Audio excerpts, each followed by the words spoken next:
সেদিন ডাক্তার মাসুদ কথা গিনিস বুকে একটা দেশের নাম উঠবে, তার নাম বাংলাদেশ। একটা রাজনৈতিক দলের নাম উঠবে, তার নাম বাংলাদেশ জাতীয় দল। পৃথিবীর ইতিহাসে মানুষ আন্দোলন করে সরকার পরিবর্তন করে, সরকারের বিরুদ্ধে আন্দোলন হয়। বাংলাদেশে বিএনপির বিরুদ্ধে ক্ষমতা যাওয়ার আগে বিএনপির পতনের জন্য বাংলাদেশে আন্দোলন শুরু হয়ে গেছে। সমস্ত রাজ্যের দল বিএনপির রাস্তায় নেমেছে। তাই বিএনপিকে মাফ চাইতে হবে, বিএনপিকে মাফ চাইতে হবে। তা না হলে আওয়ামী লীগ যেমন 5ই আগস্ট দেশ ছাড়া হয়েছে, আর একটা আগস্ট আসবে যে আগস্টে বিএনপিকে দেশ ছাড়া হতে হবে। ওই রাজাকারের দল কারা দেশ ছাড়া হবে, কাদের দেশ ছাড়া করতে বলো? কথা বলার সময় হিসাব করে বল না। বিএনপি পেটের মধ্যে রেখেছিল, কোলে রাখলে তো অনেক সময় বাচ্চা পড়ে যায়, বাইরে থেকে আঘাত হলে গায়ে তার গায়ে লাগে। মায়ের পেটের মধ্যে থাকলে মায়ের পেট ছিদ্র করে তারপরে বাচ্চা দেয়।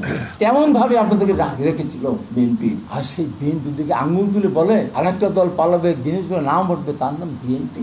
সাবধান। শুরুই করেছিল আন্দোলন শেষ হওয়ার পর পরে, নৌকা ধানের শীষ দুই সাপের একই বিষ। আমি বলেছিলাম আজকেও বলে, এই স্লোগান যে যেখানে দিবে ধরে হাতের কাছে দা কুড়াল চাকু যা থাকবে ধরে কেটে ওর জিব্বা কেটে দিয়ে কালো কুত্তা দিয়ে খাওয়াই দেবে, মামলা হলে আমার নামে হবে। এত বড় সাহস।